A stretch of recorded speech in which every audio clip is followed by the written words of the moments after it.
Friends ಎಲ್ಲರಿಗೂ ನಮಸ್ಕಾರಗಳು. ಸಾಯಿಗಾಚು ಸಾಯಿ ಕಿರಣ್ ಎಲ್ಲರಿಗೂ ಸ್ವಾಗತ. ಸೊ ಫ್ರೆಂಡ್ಸ್, ನಮಗೆ ಒಂದು ಈ ವಿಡಿಯೋದಲ್ಲಿ ಶ್ರಾವಣ ಮಾಸದಲ್ಲಿ ಮಾಡುವಂತಹ ಸಂಪತ್ ಶುಕ್ರವಾರ ಅಥವಾ ಶುಕ್ರಗೌರಿಯ ಪೂಜೆಯ ಒಂದು ಪೂಜಾ ವಿಧಾನ, ಹಾಗೆ ಕಳಶಕ್ಕೆ ಯಾವ ವಸ್ತುಗಳನ್ನು ಹಾಕಿ ಕಳಶವನ್ನು ಸ್ಥಾಪನೆ ಮಾಡಬೇಕು ಅಂತ ತಿಳಿಸ್ಕೊಡ್ತಾ ಇದ್ದೇನೆ. ಬನ್ನಿ ನೋಡೋಣಂತೆ. ಈ ಸಲ ನಮಗೆ ಶ್ರಾವಣ ಮಾಸವು 25ನೇ ತಾರೀಕಿಗೆ ನಮಗೆ ಪ್ರಾರಂಭವಾಗ್ತದೆ. ನಮಗೆ ಪ್ರಾರಂಭವಾಗುವ ದಿನದಂದನೇ ನಮಗೆ ಸಂಪತ್ ಶುಕ್ರವಾರದ ಮೊದಲನೇ ವಾರವಿರುವಂಥದ್ದು. ಈ ಸಲ ನಮಗೆ 5 ವಾರಗಳು ನಮಗೆ ಸಿಗ್ತಾ ಹೋಗ್ತದೆ. ಜುಲೈ 25ನೇ ತಾರೀಕು, ಆಗಸ್ಟ್ 1ನೇ ತಾರೀಕು, 8ನೇ ತಾರೀಕು, 15ನೇ ತಾರೀಕು, ಹಾಗೆ 22ನೇ ತಾರೀಕಿಗೆ ನಮಗೆ 5ನೇ ಶುಕ್ರವಾರ, ಅದ್ರ ಜೊತೆಗೆ ಕೊನೆಯ ಶುಕ್ರವಾರ ಸಹ ಆಗಿರುವಂಥದ್ದು.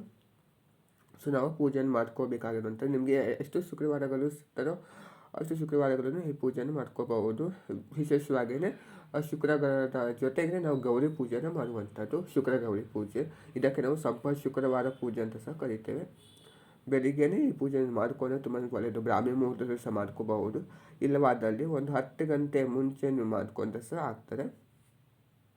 ಆದಷ್ಟು ಬೆಳಿಗ್ಗೆ ಬ್ರಾಹ್ಮಿ ಮುಹೂರ್ತದಲ್ಲಿ ಮಾಡುವುದನ್ನು ಪ್ರಯತ್ನ ಪಡಿ. ಬನ್ನಿ ಪೂಜಾ ವಿಧಾನ ನೋಡೋಣಂತೆ. ಪೂಜೆಗೆ ನಾವು ಮೊದಲು ಮನೆಯನ್ನು ಸಿದ್ಧತೆ ಮಾಡಿಕೊಂಡು ಮನೆ ಮೇಲೆ ಲಕ್ಷ್ಮಿಗೆ ಇಷ್ಟವಾದ ರಂಗೋಲಿಯನ್ನು ಹಾಕಿಕೊಂಡಿದ್ದೇನೆ. ಅದ್ರ ಮೇಲೆ ಒಂದು ಪ್ಲೇಟನ್ನು ಇಟ್ಟು 3 ಹಿಡಿ ಅಕ್ಕಿಯನ್ನು ಹಾಕಿಕೊಂಡಿದ್ದೇನೆ. 3, 5 ಹಿಡಿ ಸಹ ಹಾಕ್ಕೋಬಹುದು. ಅದಾದಮೇಲೆ ಒಂದು ಅರಿಶಿಣದಿಂದ ಗಣೇಶನ ಮಂಡಲವನ್ನು ಬರೆದು ತಲೆ ಮೇಲೆ ಶ್ರೀ ಅಂತ ಒಂದು ಬೀಜಾಕ್ಷರ, ಅಮ್ಮನವರ ಬೀಜಾಕ್ಷರ ಮಂತ್ರವನ್ನು ಬಿಟ್ಟು ಅಕ್ಷತೆಯನ್ನು ಹಾಕಿ ಒಂದು ಕಳಶದ ಪರಿಶುದ್ಧವಾದ ನೀವು ನೀರನ್ನು ತುಂಬಿಸಬೇಕು. ನೀರನ್ನು ತುಂಬಿಸಿ ನಾವು ಮೊದಲನೇ ವಿಧದಲ್ಲಿ ಅರಿಶಿನ, ಕುಂಕುಮ, ಶ್ರೀಗಂಧ, ಗಂಗಾಜಲ, ಗೋಮೂತ್ರ, ಹಾಗೆ ಒಂದು ಅಡಿಕೆಯನ್ನು ಹಾಕಬೇಕು. ಅಡಿಕೆ 1 ಅಥವಾ 2 ಲವಂಗ, ಹಾಗೆ ಪಚ್ಚ ಕರ್ಪೂರ, ಹಾಗೆ ಅರಿಶಿಣದ ಕೊಂಬು, ಒಂದು ಪುಟ್ಟದಾಗಿರುವಂಥ ಒಂದು ಅರಿಶಿಣದ ಕೊಂಬು, ಅದರ ಜೊತೆಗೆ ಸ್ವಲ್ಪ ಬೆಲ್ಲವನ್ನು ಸಹ ನೀವು ಹಾಕಬೇಕು. ಬೆಲ್ಲವನ್ನು ಹಾಕಿದ ನಂತರದಲ್ಲಿ ನೀವು ಒಂದು 5 ರೂಪೀಸ್ ಅಥವಾ ಒಂದು ಬೆಳ್ಳಿಯ ನಾಣ್ಯವನ್ನು ಹಾಕಿ ಹೂ ಮತ್ತು ಅಕ್ಷತೆಯನ್ನು ಕೈಯಲ್ಲಿ ಹಿಡಿದುಕೊಂಡು ಸಂಕಲ್ಪ ಮಾಡಿಕೊಂಡು ಕಳಸದ ಒಳಭಾಗದಲ್ಲಿ ಹಾಕಬೇಕು. ನೀವು ನಮಸ್ತೆಸ್ತು ಮಹಾಮಾಯೆ ಶ್ರೀಪೀಠೆ ಸುರಪೂಜಿತೆ ಶಂಕುಚಕ್ರ ಗದಾ ಹಸ್ತೆ ಮಹಾಲಕ್ಷ್ಮಿ ನಮೋಸ್ತುತೆ ಅಂತ ಹೇಳ್ಕೋಬೇಕು. ನಂತರದಲ್ಲಿ ಆಯುರ್ವೇದದಲ್ಲಿ ಅನ್ನ ಇಟ್ಟು ಒಂದು ಕಾಯನ್ನು ಇಟ್ಟು, ಕಾಯಿಯನ್ನು ಹೊಸ ಕಾಯನ್ನೇ ಇಟ್ಟು ಪೂಜೆ ಮಾಡಬೇಕಾಗಿರುವಂಥದ್ದು. ಕಾಯಿಗೆ ನಿಮ್ಮ ಮನೆಯಲ್ಲಿರುವ ಸಂಕೇತಗಳನ್ನೇ ಹಾಕಿ ನೀವು ಪೂಜೆ ಮಾಡ್ಕೋಬಹುದು.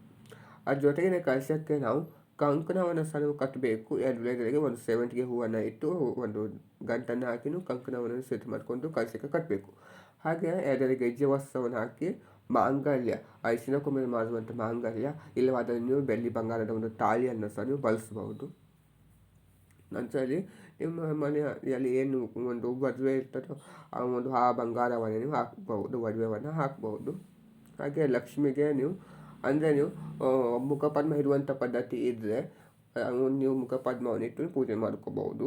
ಮಹಾಲಕ್ಷ್ಮಿ ಹಬ್ಬದಲ್ಲಿ ಇರುವಂಥ ಒಂದು ಮುಖಪದ್ಮವನ್ನು ನೀವು ಇರಬಹುದು. ಹಾಗೆ ಹೂಗಳಿಂದ ಅಲಂಕಾರ ಮಾಡಿಕೊಳ್ಳಿ. ಹಾಗೆ ಕೆಳಭಾಗದಲ್ಲಿ ಅಂದರೆ ಅದೇ ಪ್ಲೇಟ್ ಮೇಲೇ ನಾನು ಗಣೇಶ ಹಾಗೆ ಲಕ್ಷ್ಮಿಯನ್ನು ಇಟ್ಟಿದ್ದೇನೆ. ಗಣೇಶ ಲಕ್ಷ್ಮಿಯನ್ನು ಇಟ್ಟು ಹೂಗಳಿಂದ ಅಲಂಕಾರ ಮಾಡ್ಕೊಳ್ಳಿ. ಹಾಗೆ ಅದರ ಗೆಜ್ಜೆ ವಸ್ತ್ರವನ್ನು ಸಹ ಹಾಕ್ಕೊಳ್ಳಿ.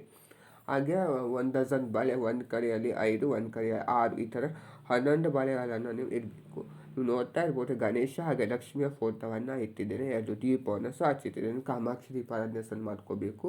ಈ ಸಲ ವಿಶೇಷವಾದ ದೀಪಾರಾಧನೆ ಅಂತ ನನಗೆ ಏನು ಸಹ ತಿಳಿಸ್ಕೊಡ್ತಾ ಇಲ್ಲ. ಬರೀ ಪ್ಲೇಟ್ ಮೇಲೆ ಅಕ್ಕಿನ ಹಾಕ್ಕೊಂಡು ಎದುರಲ್ಲಿ ಇಟ್ಟು ಅದ್ರ ಮೇಲೆ 2 ತುಪ್ಪದ ದೀಪವನ್ನು ಹಚ್ಚಿಟ್ಟಿದ್ದೇನೆ.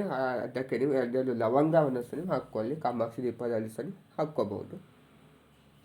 ಪ್ರಸಾದಕ್ಕೆ ಅನ್ನೋದಾದರೆ ನೀವು ಒಂದೊಂದು ವಾರ ಒಂದೊಂದು ಪ್ರಸಾದವನ್ನು ಮಾಡ್ಕೋಬೇಕು. ಈ ಥರ 5 ವಾರ 5 ರೀತಿಯ ಪ್ರಸಾದಗಳನ್ನು ಮಾಡ್ಕೋಬಹುದು.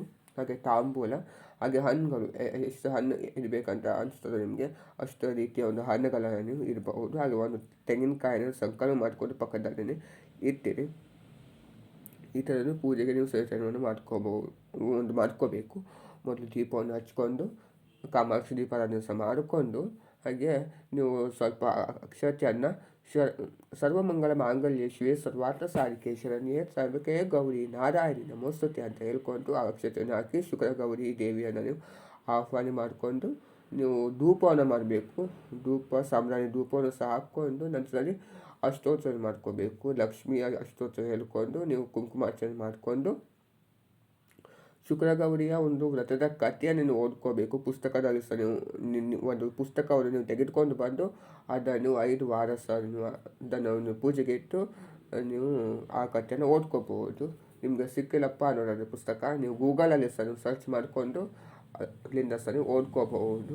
ಹಾಗೆ ಲಕ್ಷ್ಮೀ ದೇವಿಯ ಒಂದು ಅಷ್ಟಕ ಅದನ್ನು ಸಹ ಹೇಳ್ಕೊಂಡು ಹಾಗೆ ಪಕ್ಕದಲ್ಲಿ ನೋಡ್ತಾ ಇರ್ಬೋದು, ಕೆಂಪಾರ್ತಿನ ಸಹ ಸೇವನೆ ಮಾಡ್ಕೊಂಡಿದ್ದೀನಿ ರಾತ್ರಿ ಇದನ್ನು ಬೆಳಗ್ಲಿಕ್ಕಂತ.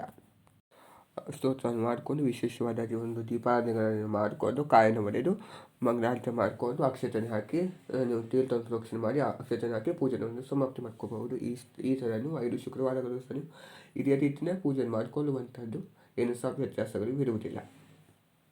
ರಾತ್ರಿ ಸಮಯದಲ್ಲಿ ಒಂದು 5 ಜನರಿಗೆ ಅಥವಾ ಒಂದು 3 ಜನರಿಗೆ ನೀವು ಕುಂಕುಮ ಒಂದು ಮುತ್ತೈದರಿಗೆ ನೀವು ಕುಂಕುಮವನ್ನು ಕೊಟ್ಟು ರಾತ್ರಿ ಸಮಯದಲ್ಲಿ ಕೆಂಪಾರ್ಚನೆ ಮಾಡಿಕೊಂಡು ಸ್ವಲ್ಪ ಮಟ್ಟಿಗೆ ಕದಲಿಸಿ ಇಟ್ಟರೆ ಶನಿವಾರ ಅಥವಾ ನಿಮ್ಮ ಒಂದು ಶನಿವಾರ ಮನೆ ದೇವರ ವಾರ ಆಗಿದ್ದರೆ ಭಾನುವಾರ ಅದನ್ನು ತೆಗಿಬಹುದು, ಅಂದರೆ ವಿಸರ್ಜನೆ ಮಾಡಬೇಕು. ಈ ಥರ ನೀವು ಈ ಶುಕ್ರಗೌರಿ ಪೂಜೆಯನ್ನು ಮಾಡಿಕೊಳ್ಳುವಂಥದ್ದು. ಪ್ರತಿ ವಾರ ಸಹ ನೀವು ಹೊಸ ಕಾಯನ್ನು ಇಟ್ಟು ನೀವು ಪೂಜೆ ಮಾಡ್ಕೋಬಹುದು. ಇಲ್ಲವಾದಲ್ಲಿ ನೀವು ಅದೇ ಕಾಯನ್ನು ತೆಗೆದಿಟ್ಕೊಂಡು ನೀವು 5 ವಾರಗಳ ಸಹ ಇಟ್ಟು ನೀವು ಪೂಜೆ ಮಾಡ್ಕೋಬಹುದು. ಹಾಗೆ ಆ ಕಾಯನ್ನು ನೀವು ಕೊನೆಯಲ್ಲಿ ಸ್ವೀಟನ್ನು ಮಾಡಬೇಕು, ಸ್ವೀಟೇ ಮಾಡಬೇಕು, ಮತ್ತು ಏನು ಸಹ ಮಾಡಿದ್ರು ಹೋಗಬೇಡಿ. ಹಾಗೆ ಬಳೆಗಳನ್ನು ನೀವು ತೆಗೆದಿಟ್ಕೋಬಹುದು, ಕಾಯಿ ತೆಗೆದಿಟ್ಕೋಬಹುದು, ಹಾಗೆ ಮುಖಪದ್ಮ, ಹಾಗೆ ನೀವು ಬ್ಲೌಸ್ ಪೀಸ್ ಇಟ್ಟರೆ ಬ್ಲೌಸ್ ಪೀಸನ್ನು ಸಹ ತೆಗೆದಿಟ್ಕೋಬಹುದು. ನಾನು ಬ್ಲೌಸ್ ಪೀಸನ್ನು ಇದು ತಿಳಿಸ್ಕೊಟ್ಟಿಲ್ಲ, ಯಾವುದು ಸಹ ಇರಲ್ಲ. ಅದಕ್ಕೆ ನಾನು ಇಷ್ಟೇ ನಾನು ಮಾಡುವಂಥದ್ದು. ನಾನು ಯಾವ ರೀತಿ ಮಾಡ್ತೀನೋ ಅದೇ ರೀತಿ ನಾನು ನಿಮಗೆ ತಿಳಿಸ್ಕೊಟ್ಟಿದ್ದೇನೆ. ಮತ್ತು ಇದನ್ನು ಹೊಸ ಕಲಶವನ್ನೇ ಇಟ್ಟು ನೀವು ಪೂಜೆ ಮಾಡ್ಕೋಬೇಕು. ಅಂದರೆ ದಿನನಿತ್ಯ ನಾವು ನಮ್ಮ ಕುಲದೇವರಿಗೆ ಒಂದು ಕಲಶವನ್ನೇ ಇಟ್ಟಿರ್ತೀವಿ. ಹಾಗೆ ಇದು ನಾವು ಶುಕ್ರಗೌರಿಗೆ ಅಂತಲೇ ನಾವು ಬೇರೆ ಹೊಸ ಕಲಶವನ್ನೇ ಇಟ್ಟು ನಾವು ಪೂಜೆಯನ್ನು ಮಾಡಿಕೊಳ್ಳುವಂಥದ್ದು. ನಿಮ್ಮಲ್ಲಿ ಜಾಗವಿಲ್ಲ ಅನ್ನೋದಾದರೆ ದಿನನಿತ್ಯ ಇರುವಂಥ ಒಂದು ಕಲಶಕ್ಕೇ ಹೊಸ ಕಾಯನ್ನು ಇಟ್ಟು ನೀವು ಶುಕ್ರವಾರ ಪೂಜೆ ಮಾಡಿಕೊಂಡು ಶನಿವಾರ ಅಥವಾ ಭಾನುವಾರ ತೆಗೆದು ನಂತರ ನಿಮ್ಮ ಮನೆಯಲ್ಲಿ ಒಂದು ಅಮಾವಾಸ್ಯೆಗೆ ಇರುವಂಥ ಕಾಯನ್ನೇ ಇಟ್ಟು ನೀವು ಶುಕ್ರವಾರ ಮಂಗಳವಾರ ಯಾವ ಥರ ನೀವು ಪೂಜೆ ಮಾಡ್ಕೊಳ್ತೀರೋ ಆ ಥರ ನೀವು ಪೂಜೆಯನ್ನು ಮಾಡ್ಕೋಬಹುದು. ಈ ಥರ ಶುಕ್ರಗೌರಿ ಪೂಜೆ ಮಾಡ್ಕೊಳ್ಳುವಂಥದ್ದು 5 ವಾರಗಳ ಸಿಕ್ಕಿದೆ. ಎಲ್ಲರೂ ಸಹ ಆಚರಣೆ ಮಾಡಿ ಮಿಸ್ ಮಾಡಿಕೊಳ್ಳೋದನ್ನು ಹೋಗಬೇಡಿ. ನೋಡೋಣ ಫ್ರೆಂಡ್ಸ್, ಇವತ್ತಿನ ಈ ಒಂದು ವಿಡಿಯೋದಲ್ಲಿ ನಾನು ನಿಮಗೆ ಶುಕ್ರಗೌರಿ ಅಥವಾ ಸಂಪತ್ ಶುಕ್ರವಾರದ ಒಂದು ಪೂಜಾ ವಿಧಾನ ತಿಳಿಸ್ಕೊಟ್ಟಿದ್ದೀನಿ. ಎಲ್ಲರಿಗೂ ಇಷ್ಟವಾಗಿದೆ ಭಾವಿಸಿದ್ದೀನಿ. ಇಷ್ಟವಾದ ಲೈಕ್ ಮಾಡಿ, ಕಮೆಂಟ್ ಮಾಡಿ. ಹಾಗೆ ಯಾವುದೇ ಕಾರಣಕ್ಕೂ ಪ್ಲೀಸ್ ನನಗೂ ಸಬ್ಸ್ಕ್ರೈಬ್ ಮಾಡ್ಕೊಳ್ಳೋದನ್ನು ಮರಿಬೇಡಿ ಫ್ರೆಂಡ್ಸ್. Thank you.